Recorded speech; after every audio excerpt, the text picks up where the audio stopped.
Hello students, and welcome to the 9th grade grammar lesson.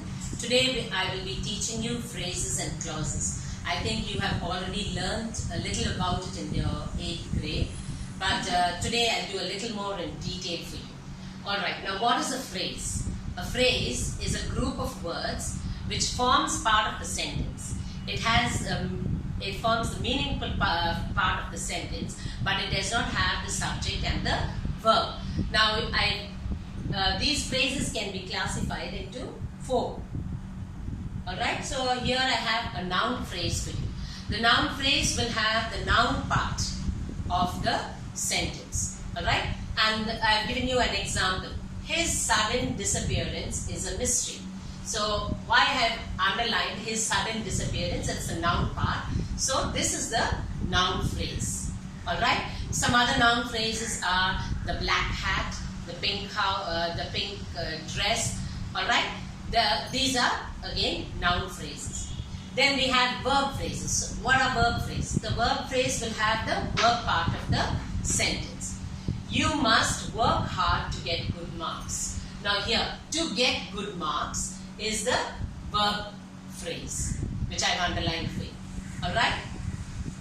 Then we have adjective phrases.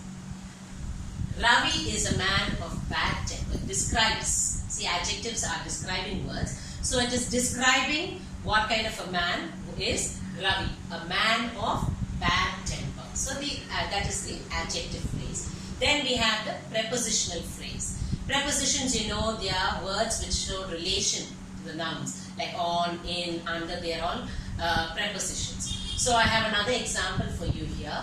The book is on the table. So on the table is a prepositional phrase. If you take the sentences and you are able to identify the preposition, then you will know that part of the sentence is a prepositional phrase. Alright students, here we have some more examples for noun phrases, verb phrases, prepositional phrases and adjective phrases. Here you have the black hat, my English teacher, the bookshop. Examples of verb phrases: ran quickly to catch, filled with horror, dedicated to. Prepositional phrases: on the boat, over the tree, in the school. Adjective phrases: a poor boy, a man of wisdom. Now next I am going to teach you what is a clause. Okay students, now you know what are phrases. So we'll come back to clauses. Now what is a clause? A clause is a group of words that contains both a subject and a predicate. Now unlike the phrases, these clauses can stand on its own. Now we have two types of clauses. One is the independent clause and the other is the dependent clause. Okay. Now in the first two sentences you can see Kevin bought a car. So it can stand on its own. Kevin bought a car. You will be punished. So these are the two independent clauses. It can stand on its own. Then there are dependent clauses. See, I put an arrow here so I can show you these are both clauses. And this is independent and this is dependent. Kevin bought a car which was too expensive. So which was too expensive is the dependent clause. Alright? And then you will be punished because you were late. So these are dependent clauses and these are independent clauses. Independent clauses can stand on its own, but the dependent clauses cannot stand on its own. So I'll give you some more examples of clauses. Okay, now you can see in your textbook, page 66, you have some more examples of independent clauses. I need a book. Mary prefers coffee. Ram is a good volleyball player.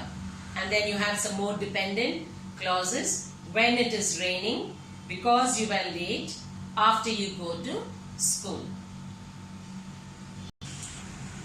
So students, now we are going to sum up what we learned today. What did we learn today? Clauses and phrases. And what is a phrase? A phrase is a group of words which expresses a thought. In the morning, will be running. Now what are the different types of phrases you learned? Okay, good. Noun phrase, then verb phrase, yes, adjective phrase and prepositional phrase. Very good. Now, what is a clause? A clause is a part of a sentence that contains a verb and a subject. Alright? Example, put it on the shelf as I was busy. And what are the two types of clauses that you learned?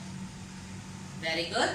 Dependent clauses and independent clauses. So now, since you are sure of what are phrases and clauses, you can go to your textbook on page 68 and you have an exercise where you have to fill in the blanks with the phrases and where you have to identify the clauses in the sentences. So thank you children, and please remember to do your assignment.